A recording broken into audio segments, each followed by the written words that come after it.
তো চালটা ঠিকঠাক করে পরিমাণে হিসাবে নিয়ে নিব, ঠিক আছে। হ্যাঁ বৌদিদেরকে, ঠিক আছে। তো এইভাবে বানাও, ঠিক আছে, ঘরে বসে আরামসে বানাও, কোনো অসুবিধা নেই। হ্যাঁ, চিকেন হায়দ্রাবাদি বিরিয়ানি, ঠিক আছে, চিকেন হায়দ্রাবাদি বিরিয়ানি বানাবো, ঠিক আছে। তো চালটা ভিজিয়ে দিয়েছি, ঠিক আছে। 1 ঘন্টার পর 1 ঘন্টা ব্রেক নিয়ে নিব, ঠিক আছে। 1 ঘন্টার পরে ভিডিওটা দেখাবো, ঠিক আছে। তো এইটা হচ্ছে গার্লিক পেস্ট, ঠিক আছে। এটা হচ্ছে অনিয়ন, টমেটোর গ্রিন চিলি, এইভাবে সেম কাটিং করে নিতে হবে। দিলে অবশ্যই তোমাদেরকে হিসাবটা খুঁজে পাবে, ঠিক আছে। তো এক সাইডে জল গরম করবে আর এলাইচি লবং সব ফেলে দিবে। তো বন্ধুরা, এখন চলো বিরিয়ানির প্রসেসটা তোমাদেরকে দেখাই, ঠিক আছে।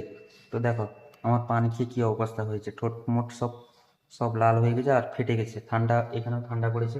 তো চলো সর্বপ্রথম তেলটা ঢালি, ঠিক আছে। তো তেলটাও পরিমাণে নিতে হবে, হ্যাঁ, দিলে সুবিধা হবে, ঠিক আছে। কেন কি বিরিয়ানিতে বেশি তেল